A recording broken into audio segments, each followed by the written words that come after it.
Good morning friends. Current affairs के एक नए वीडियो में आप लोग का स्वागत है। आज हम लोग कुछ महत्वपूर्ण करंट अफेयर्स जानेंगे, तो बिना देर किए हुए शुरू करते हैं। और उससे पहले एक बार कि यह कोई भी एग्जाम हो उसके लिए लाभदायक है, चाहे वो यूपीएससी का हो या स्टेट पीसीएस का हो या एसएससी का हो या आरआरबी का हो या बैंक पीओ का या कोई भी एनी अदर एग्जाम हो। तो पहला क्वेश्चन, पाकिस्तान ने घोषणा किया है, क्या नाम है उसका, यहाँ देखिए, दियामर बासा बांध वो बना रहा है। कहाँ? तो सिंधु नदी पर। और नदी का नाम क्या है? सिंधु नदी। और स्थान तो वही गिलगित और बाल्टिस्तान। गिलगित और बाल्टिस्तान वो चर्चा में था, क्यों? क्योंकि पीओके में ये क्षेत्र है और भारत सरकार ने कुछ दिन पहले वहाँ आपको घोषित कर दिया कि भाई वो क्षेत्र मेरा है, आप खाली करो। इसके लिए पाकिस्तान को लेटर भी दिया गया और उसके साथ ही इंडियन मेट्रोलॉजिकल विभाग ने उसमें मौसम विज्ञान का जो मौसम पूर्वानुमान होता है वो भी आरंभ कर दिया गया था, जिसके कारण चर्चा में है। और पाकिस्तान इसको बहुत पहले से बनाने की कोशिश कर रहा था। सिंधु नदी पर बांध है, लेकिन ये बना नहीं पा रहा था। क्यों? क्योंकि उसमें बहुत पैसा चाहिए था, क्योंकि ये गुरुत्व बांध होगा, सीधा हाइट रहेगा और दुनिया के सबसे लंबे बांधों में से है कि ये बांध के रूप में यह जाना जाएगा। तो क्या हुआ? तो चीन की जो सेना है, चीन की सेना ने पाकिस्तान की सेना ने चीन के साथ समझौता कर लिया और अब इस पर कार्य आरंभ हो गया है। तो थोड़ा सा इसमें हम लोग मैप भी देख लेते हैं। यही मैप है। यह मैप किसका है? तो देखिए यहाँ पर यह सिंधु घाटी, सिंधु नदी है, इसका एक सिस्टम है। ये इसी का पूरा मैप है। देखिए ये सबसे बड़ी नदी है जो आपकी, यह कौन सी नदी है? तो यह सिंधु नदी है। और सिंधु की 5 प्रमुख सहायक नदी है। कौन? तो एक यह देखिए, ये झेलम, उसका दूसरा है चेनाब, तीसरा है यह रावी, और एकमात्र नदी जो ब्यास, जो भारत में ही आरंभ हो और भारत में खत्म हो जाती है, वो ब्यास है। और सतलज, यह भी लगभग वहीं से निकलती है जहाँ से सिंधु नदी निकलती है। क्लियर है? तो सतलज कहाँ से? तो राकस ताल से निकलती है। और ये सब कहाँ मिलेंगे? तो पाकिस्तान में मिठानकोट के पास मिल जाएंगे और आगे अरब सागर में अपना जल गिराते हैं। और एक अफगानिस्तान की प्रमुख नदी काबुल है, ये भी सिंधु नदी में ही मिलती है। और यह भारत के मैप के अनुसार यह पूरा जम्मू कश्मीर भारत का है, जिसको भारत सरकार ने क्या किया? तो इसको 2 भागों में बांट दिया। और 2 भागों में कौन कौन? तो ये बताते हैं। यहाँ से देखिए, इसी तरह एक यह नीचे वाला ये पूरा ये जम्मू एंड कश्मीर हो गया है और पूरा ये लद्दाख है। लेकिन जब अंतर्राष्ट्रीय मैप देखिएगा तो आपको भारत का मैप इतना ही, इसी तरह का ऐसा ही मिलेगा। वो लोग बताएंगे कि यह चीन ऑक्युपाइड कश्मीर है, चीन ने इस पर कब्जा कर लिया है। भारत सरकार जो यह सीमा रेखा है, इसको क्या कहती है भारत सरकार? LAC, line of actual control. और इसको कहती है भारत सरकार कि यह POK है, पाक अधिकृत कश्मीर में पाकिस्तान ने हम कब्जा कर लिया है, हम लोग भी वही बोलेंगे। और यहाँ भी कुछ क्षेत्र है, यह भी पाकिस्तान कब्जा किए हुए है, इसको वह बोलता है आज़ाद कश्मीर। और झेलम नदी है, वही इस LOC की सीमा रेखा बनाती है। क्लियर है? तो मैटर क्या था कि बासा जो बांध है वो कौन? तो सिंधु नदी पर बनाया जा रहा है। कहाँ बनेगा? तो गिलगित बाल्टिस्तान में, यानी कि इसी क्षेत्र में इस नदी पर बांध बनाया जाएगा। और सिंधु घाटी जो सिंधु सिस्टम में ट्रीटी है, या भारत सरकार और पाकिस्तान के बीच कब हुआ था? तो 1960 की बात है। उस समय भारत के प्रधानमंत्री कौन थे? पंडित जवाहरलाल नेहरू। और पाकिस्तान में तो कोई गवर्नर जनरल ही रहा होगा, क्योंकि तानाशाह अयूब खान। और साथ ही वर्ल्ड बैंक यानी विश्व बैंक के मध्यस्थता में हुआ था, जिसमें क्या फैसला हुआ कि जो ये नदी 6 नदी हो टोटल, इसमें पश्चिम की ऊपर की 3 नदियाँ, जैसे कि पहला सिंधु, झेलम और चिनाब, इनका 80% पानी पाकिस्तान को दिया जाएगा और 20% पानी भारत को। और पूरब के नीचे की 3 नदियाँ कौन कौन? तो सतलज, रावी और चिनाब, इन तीनों नदियों पर भारत का अधिकार होगा, और यानी भारत इसका 80% पानी यूज करेगा। कहा जाता है कि दुनिया का सबसे उदार समझौता था। क्लियर है? आगे बढ़ते हैं। अब दूसरा क्वेश्चन क्या है, देखिए, विवादों से चर्चा में है, कौन है? West Bank. यह किन देशों की सीमा पर स्थित है? वेस्ट बैंक है।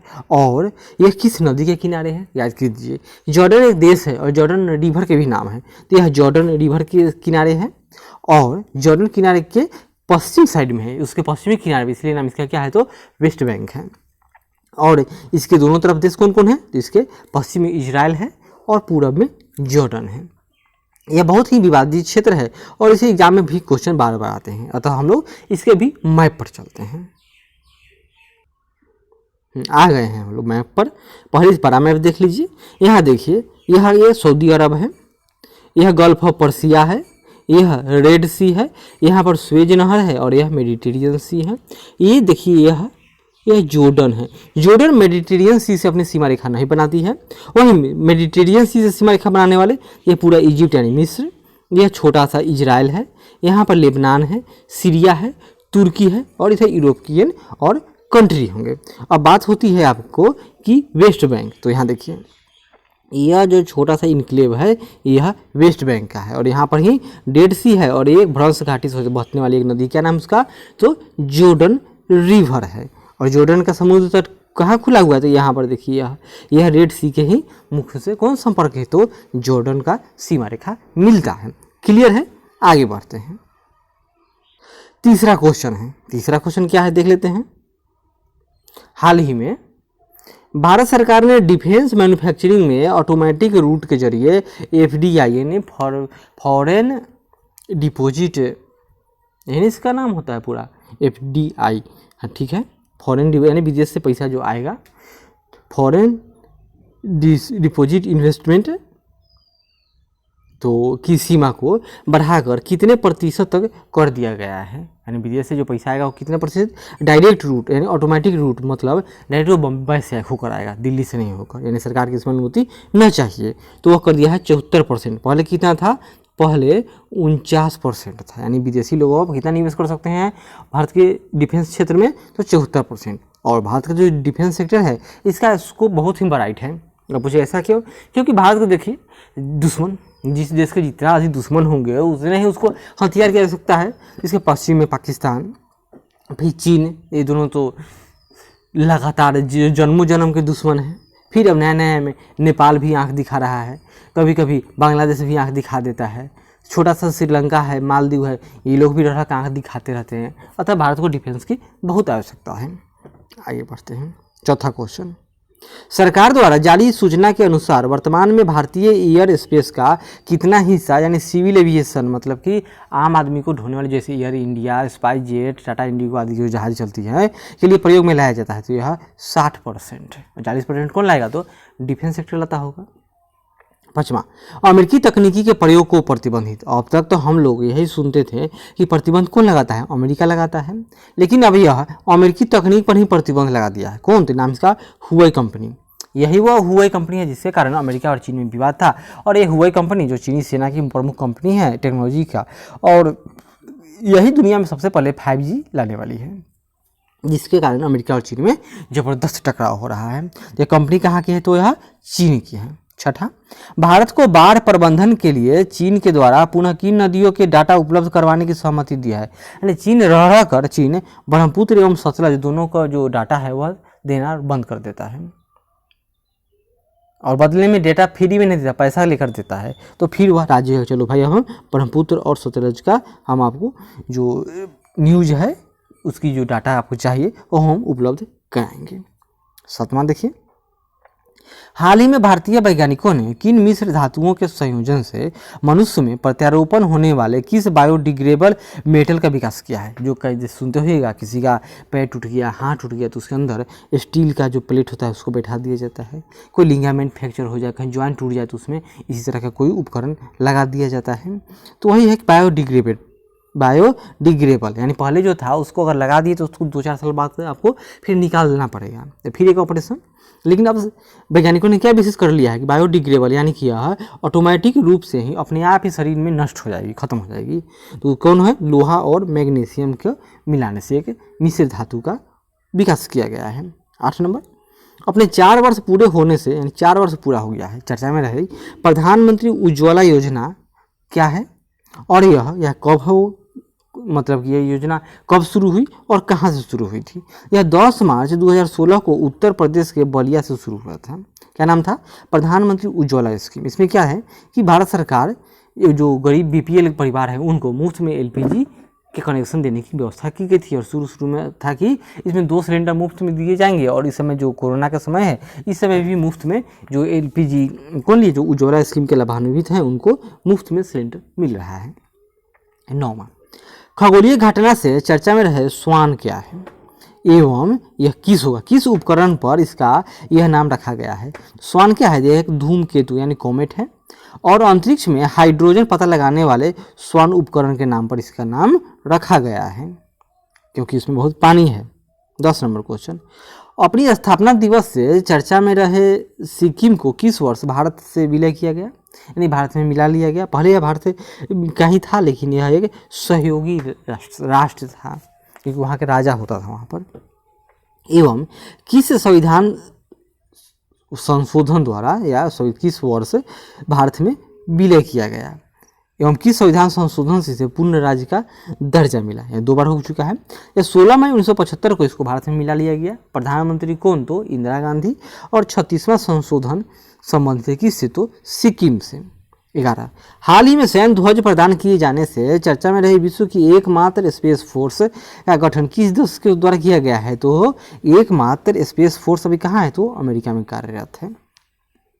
12, एम्स भोपाल द्वारा कोविड-19 मरीजों पर सफल इलाज से चर्चा में रही माइक्रोबैक्टीरियम डब्ल्यू, याद कीजिए माइक्रोबैक्टीरियम डब्ल्यू क्या है, तो यह कुष्ठ रोग में प्रयोग होने वाली वैक्सीन है। यानी कोरोना का जो अभी तक कोई किसी के पास कोई इलाज नहीं है, कभी कोई मलेरिया का इलाज, कभी कोई टीबी का इलाज जो होने वाली दवा, कभी एड्स में उपयुक्त होने वाली दवा, तो अब जो भोपाल के एम्स के डॉक्टरों ने किससे इलाज कर दिया, इन लोगों ने अब कुष्ठ रोग के में प्रयोग होने वाली वैक्सीन से इसका इलाज कर दिया है। बहुत चर्चा में है भाई। आगे देखिए, हम लोग जो पढ़ रहे थे वही दिमार बासा परियोजना, देख लेते हैं थोड़ा सा। और दिमार बासा परियोजना क्या है, तो 2010 से पाकिस्तान अधिकृत गिलगित बाल्टिस्तान में सिंधु नदी पर दियामर बासा बांध बनाने की कोशिश कर रहा है, लेकिन पाकिस्तान को तो पैसा नहीं है के कारण यह संभव नहीं हो पा रहा था। हाल ही में चीन की कंपनी चाइना पावर के साथ समझौता किया गया, जिसके बाद से इसको बनने की संभावना बढ़ गई है। और आगे देखिए 14 नंबर देख लेते हैं, जब चाइना पाकिस्तान की बात हो और सीपीईसी का बात ना हो तो एक गलत बात है, तो देख लीजिए सीपीईसी यानी चाइना पाकिस्तान इकोनॉमिक कॉरिडोर, यह चीन की महत्वाकांक्षी परियोजना है। और यह किसका हिस्सा है, तो यह ओबोर यानी वन बेल्ट वन रोड, यानी पूरा जो दुनिया है इसको एक रोड से जोड़ देगा। कौन, तो चीन की महत्वाकांक्षी परियोजना है। इसके तहत पाकिस्तान के ग्वादर पोर्ट, कहाँ है पाकिस्तान का ग्वादर पोर्ट, तो ये बलूचिस्तान यानी अरब की खाड़ी में है, ईरान से सटे हुए क्षेत्र है, वहाँ पर ग्वादर पोर्ट है जो बलूचिस्तान राज्य में है। वहाँ से लेकर पाक अधिकृत कश्मीर होते हुए चीन के सिंजियांग प्रांत, सिंजियांग की चर्चा में रहता है क्योंकि वहाँ पर उइघर मुसलमानों पर बहुत चीन की सरकार जुल्म करती है, प्रांत से जोड़ा जाएगा। इस परियोजना में पाकिस्तान में बंदरगाह, सड़कों, पाइपलाइन, दर्जनों फैक्ट्रियां और एयरपोर्ट जैसे कई अवसंरचनात्मक निर्माण शामिल हैं। इसके जरिए चीन अरब सागर के ग्वादर पोर्ट तक कनेक्टिविटी मजबूत करने की कोशिश कर रहा है, और उसी के पास में भारत का चाबहार पोर्ट बन रहा है, जो कहाँ है, तो वह ईरान में है, मात्र 72 किलोमीटर की दूरी पर। आगे देखिए, अब OBOR को भी थोड़ा देख लेते हैं। चीन की महत्वाकांक्षी परियोजना OBOR यानी वन बेल्ट वन रोड है, जिसके जरिए क्या करेगा चीन, तो वह प्राचीन सिल्क मार्ग, जो पहले सिल्क मार्ग था, मार्ग को पुनः विकसित कर रहा है। इसके महत्वपूर्ण परियोजनाओं के जरिए सड़कों, रेल, बंदरगाह, पाइपलाइनों और अन्य बुनियादी सुविधाओं के माध्यम से मध्य एशिया से लेकर यूरोप और फिर अफ्रीका तक स्थलीय व समुद्री मार्ग तैयार कर रहा है। इसे 21वीं सदी का समुद्री सिल्क रोड भी कहा जा रहा है। चलिए अब और कुछ और क्वेश्चन देख लेते हैं। हाल ही में एनर्जी ट्रांजिशन इंडेक्स जारी किया गया है, क्या, तो एनर्जी ट्रांजिशन इंडेक्स। इस क्वेश्चन आएगा कि इसमें भारत का स्थान कौन सा है, तो भारत का स्थान 74वां है, 74। अब जारीकर्ता कौन है, तो यह संस्था है, क्या नाम इसका, WEF यानी वर्ल्ड इकोनॉमिक फोरम। और WEF का जो मुख्यालय कहाँ है, कोलोनी स्विट्जरलैंड में है, और इसका सालाना बैठक होता है कहाँ, तो दावोस में होता है। और सूचकांक में पहला स्थान तो स्वीडन को प्राप्त हुआ है, वहीं आखिरी स्थान किसको, तो हैती को प्राप्त हुआ है। और कुल देश इसमें कितने थे, तो 156। 17 नंबर, बीते दिनों किस संगठन द्वारा ग्लोबल फॉरेस्ट रिसोर्स असेसमेंट 2020 जारी किया गया था। Global Forest Resources Assessment 2020, FAO यानी Food and Agriculture Organization. Food and Agriculture Organization का मुख्यालय कहाँ है, तो रोम में है, याद कीजिए। इस रिपोर्ट में क्या बताया गया, इस रिपोर्ट के अनुसार 2015 से 2020 के बीच डिफॉरेस्टेशन यानी जो वनों का उन्मूलन है, वनों की कटाई है, उसमें गिरावट देखी गई है, यानी परसेंट में गिरावट आया है। जबकि पिछले 30 वर्षों में दुनिया भर में लगभग 178 मिलियन हेक्टेयर, कितना 178 मिलियन हेक्टेयर जंगल को नष्ट कर दिया है। कितना, तो लीबिया का जो क्षेत्रफल है ना, लीबिया देश कर्नल मुअम्मर गद्दाफी वाला, याद कीजिएगा, तो उसके जितना बड़ा देश पूरी दुनिया से इनका जंगल को काट दिया गया। और दुनिया में वनों का सबसे बड़ा हिस्सा कहाँ है, तो यह ट्रॉपिकल क्षेत्र में पड़ता है, उष्णकटिबंधीय वनों का है दुनिया में। उष्णकटिबंधीय मतलब कौन, अगर यह 0 डिग्री है, यह पृथ्वी है, तो इसका 23 degree north to 23 degree south है, यही पूरा ट्रॉपिकल क्षेत्र है। इसके बाद बोरियल क्लाइमेट आता है, तो ट्रॉपिकल के बाद में बोरियल, तो बोरियल भी उपोष्ण ही टाइप का होता है। नहीं, चलिए बताते हैं आपको कि बोरियल क्लाइमेट क्या होता है। यह देखिए, बोरियल फॉरेस्ट जो होता है इसका क्षेत्र, यानी कि यह पूरा ठंडा, यानी कि कहेगी यह ध्रुवीय जो आर्कटिक सर्कल है या ध्रुवीय क्लाइमेट है, इसको कह सकते हैं हम लोग बोरियल फॉरेस्ट। और बोरियल फॉरेस्ट कौन सा क्षेत्र, यह पूरा नॉर्थ में है। क्यों, क्योंकि दक्षिण में तो इस जगह पर लैंड है ही नहीं। तो ये कहाँ मिलेगा, कनाडा, अमेरिका के अलास्का, रूस के पूरा साइबेरिया क्षेत्र, और स्कैंडिनेवियाई कंट्री में कौन कौन, तो नॉर्वे, फिनलैंड, स्वीडन, रूस के साइबेरिया टोटल, और यह आइसलैंड का क्षेत्र, और साथ ही ब्रिटेन में जो उत्तरी जो आयरलैंड, जो स्कॉटलैंड का इलाका है, इन सब में बोरियल फॉरेस्ट मिलता है। तो यह बोरियल फॉरेस्ट एकदम ठंडे क्लाइमेट का क्षेत्र है। क्लियर है, यानी यह कहा जाए तो यह टुंड्रा वन है, उसी प्रकार का वही है यह बोरियल क्लाइमेट। क्लियर है, आगे बढ़ते हैं। हाँ, तो क्या देखें, सबसे अधिक पूरी दुनिया में ट्रॉपिकल क्लाइमेट, ट्रॉपिकल फॉरेस्ट, दूसरा का बोरियल यानी पूरा नॉर्थ फॉरेस्ट जो टैगा कहिए, इसको टुंड्रा कहिए, उसका तो समशीतोष्ण यानी टेम्परेट इलाके वाले, और फिर उपोष्ण कटिबंधीय यानी 30 से 40 डिग्री के मध्य के जो वन आते हैं, इनका नंबर आता है। दुनिया के 54% से अधिक वनों का हिस्सा केवल 5 देशों में, अर्थात रूस, ब्राज़ील, कनाडा और USA तथा चीन में फैला हुआ है। 18 नंबर क्वेश्चन देखते हैं। पर्यटन मंत्रालय ने देखो अपना देश शुरू किया था। यह वेबिनार है, यानी यह वर्चुअल होगा, यानी ऑनलाइन दिखाया जा रहा है।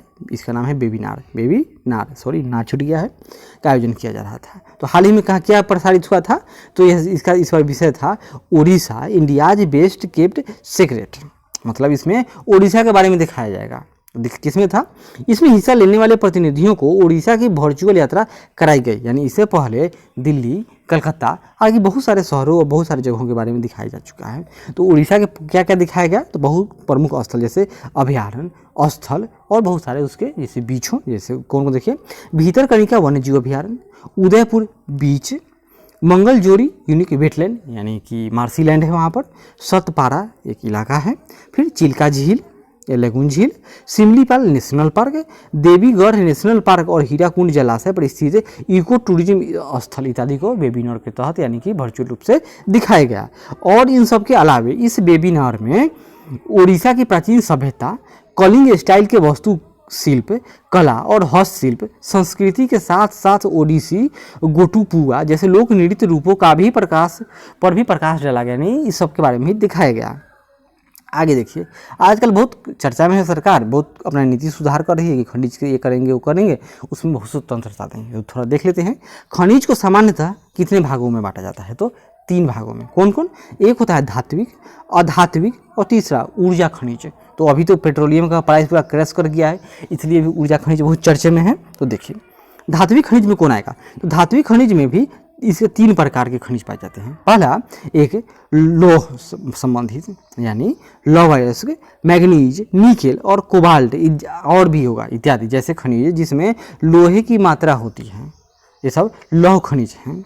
एक दूसरा होता है खनिज अलौह, जिसमें लोहे के गुण नहीं होंगे, यानी उसमें लोहे की मात्रा न मिलेगी, जैसे तांबा, सीसा, जस्ता, बॉक्साइट है। और तीसरा है एक बहुमूल्य खनिज यानी सोना, चांदी, प्लेटिनम और अन्य बहुत तरह के, ये सब बहुमूल्य खनिज हैं। और दूसरा अधात्विक खनिज। अधात्विक खनिज मतलब जैसे अभ्रक, नमक, पोटास, सल्फर, चूना पत्थर, संगमरमर, बलुआ पत्थर इत्यादि शामिल। हम लोग पढ़ते हैं ना कि धात्विक खनिज और अधात्विक में, धातु और अधातु में क्या अंतर है। धातु में चमक होता है, अधातु में चमक नहीं होता है, अपवाद में ग्रेफाइट आता है। धातु सुचालक होते हैं, अधातु कुचालक, ग्रेफाइट अपवाद में, क्योंकि ग्रेफाइट सुचालक है। आगे देखिए। और तीसरा, ऊर्जा खनिज जैसे कोयला, पेट्रोलियम तथा प्राकृतिक गैस इत्यादि आती है, ऊर्जा खनिज के उदाहरण हैं। अब आगे देखिए 20 नंबर क्वेश्चन, भारत में मैग्नीज और बॉक्साइट का सबसे बड़ा उत्पादक राज्य कौन है? तो दोनों अभी उड़ीसा है। और मैग्नीज के बारे में देखिए, यह इस्पात के निर्माण के लिए आवश्यक होता है। इसके अलावा मैग्नीज का उपयोग ब्लीचिंग पाउडर, कीटनाशक दवाओं और पेंट बनाने में किया जाता है। बॉक्साइट से एल्युमिनियम प्राप्त होता है, यानी कि बॉक्साइट एल्युमिनियम का प्रमुख अयस्क है। बॉक्साइट से एल्यूमिना, और एल्यूमिना को बाद में प्रोसेस करेंगे तो एल्युमिनियम प्राप्त होगा। और इसकी भी प्राप्ति मुख्यतः अमरकंटक पठार, मैकाल पहाड़ियाँ। तो अमरकंटक कौन है? तो यहाँ पर ये बीच में अमरकंटक है, एक तरफ नर्मदा नदी निकलती है जो पश्चिमी अरब सागर को जाती है, एक दूसरा नदी जो उत्तर की तरफ होते हुए उत्तर से बाद में फिर वह यू टर्न लेकर कहाँ जाएगी? तो पश्चिम की तरफ, थोड़ा पश्चिम नहीं पूरब की तरफ जाएगी, और यह सोन नदी के रूप में गंगा में मिलती है। और इसी के पास से महानदी जो डायरेक्ट बंगाल की खाड़ी में अपना जल गिराती है। आगे देखिए, मैकाल पहाड़ियाँ हैं, बिलासपुर, कटनी, यानी कि यह मध्य प्रदेश और छत्तीसगढ़ के क्षेत्र में ये पठारी भागों में बॉक्साइट मिलता है। और ओडिशा का कोरापुट जिला, याद कीजिए, ओडिशा का कौन? तो कोरापुट जिला का कौन गांव? तो पंचपत माली महत्वपूर्ण बॉक्साइट स्थल है। और 21 नंबर क्वेश्चन, झारखंड स्थित कोडरमा प्रसिद्ध है, क्यों? यह अबरक के लिए। अबरक की पेटी छोटा नागपुर के उत्तरी क्षेत्र में, कहाँ? तो कोडरमा हजारीबाग पेटी में मुख्यतः मिलता है। यानी अगर बिहार का ये मैप मान लेते हैं इस तरह का होगा तो यह मतलब कि यह झारखंड, यह ऊपर मान लेते झारखंड बिहार और नीचे झारखंड, तो उत्तरी झारखंड यानी कि यह बिहार और झारखंड के सीमाई क्षेत्र में अबरक प्राप्त होता है। यह एकमात्र ऐसा खनिज है जो प्लेटों के क्रम में पाया जाता है और आसानी से परतों में विभाजन हो सकता है। यह पारदर्शी, काले, लाल, पीले अथवा भूरे रंग का हो सकता है। अबरक विद्युत और इलेक्ट्रॉनिक उद्योगों में प्रयुक्त होने वाला महत्वपूर्ण खनिज है। 22 नंबर, जस्ता, तांबा, जिंक और सीसा किस प्रकार के सेल समूहों से प्राप्त होती हैं? तो देखिए यहाँ पर जस्ता, तांबा और सीसा तथा जिंक इत्यादि खनिज अग्नेय और कायांतित चट्टानों से प्राप्त होते हैं। अग्नेय और कायांतित चट्टान, हम लोग इसके बारे में नीचे जानेंगे, पहले आगे देख लेते हैं। एक खनिज अग्नेय और कायांतित चट्टानों की दरारों में, यानी इसके पोर्स में, जोड़ों में यानी जहाँ ज्वाइंट होगा, और भ्रंशों में यानी जो दरार होकर दो तरफ जो क्षेत्र चला गया, कोई क्षेत्र और बचा हुआ क्षेत्र नीचे धंस जाएगा, इसमें मिलता है। इसका निर्माण अधिकतर उस समय होता है जब ये तरल अथवा गैसीय अवस्था में दरारों के सहारे भूपृष्ठ की ओर धकेले जाते हैं, लेकिन ये बाहर तो निकल नहीं पाया। इसके अतिरिक्त जिप्सम, पोटास, सोडियम जैसे खनिज अवसादी चट्टानों में मिलते हैं, क्योंकि जो अवसाद के जमा होने से प्राप्त होता है, चट्टान बनता है, या अग्नि चट्टानों के टूटने फूटने से बनता है, वह अवसादी चट्टान यानी सेडिमेंट्री चट्टान कहलाता है। 23 नंबर, किस प्रकार की चट्टानों की परतों में खनिज का निक्षेपण संचय है? तो परतदार चट्टान कौन होगा? तो सेडिमेंट्री रॉक यानी कि अवसादी चट्टान। क्लियर है? इन चट्टानों की परतों में निक्षेपण यानी डिपोजिशन जमा हो गया, संचयन एब्जॉर्ब कर लिया, और जमाव यानी परत दर परत समय के साथ जमता चला गया, इस तरह से के कारण खनिज का निर्माण होता है। कोयला और कुछ अन्य प्रकार की लौह अयस्क, कोयला तथा कुछ अन्य प्रकार की लौह अयस्क का निर्माण लंबी अवधि तक इन चट्टानों की परतों में दबे रहने के कारण होता है। सॉरी, लौह अयस्क ना होगा, अन्न होगा। अवसादी चट्टानों में कौन कौन मिलेगा? तो जिप्सम, पोटास, नमक व सोडियम जैसे दूसरी श्रेणी के खनिज भी पाए जाते हैं। नोट याद कीजिए, पृथ्वी पर 3 प्रकार की चट्टानें पाई जाती है। कौन? अग्नेय यानी इग्नियस, परतदार या अवसादी सेडिमेंट्री, और कायांतरित यानी मेटामॉर्फिक रॉक। तो देख लेते हैं अग्नेय चट्टान मतलब क्या। अग्नेय चट्टान यह मैग्मा ठंडे होकर ठोस बनने से निर्मित होती है। पृथ्वी पर सबसे पहले निर्मित होने के कारण इन्हें आधारभूत प्राथमिक चट्टान भी कहते हैं। यह प्राइमरी रॉक्स है, और एक उदाहरण है बेसाल्ट, ग्रेनाइट। इनमें जीवों का अवशेष नहीं मिलते हैं। क्यों? क्योंकि यह जीवों से पहले से विद्यमान है, तो जीवों का अवशेष कैसे मिलेंगे?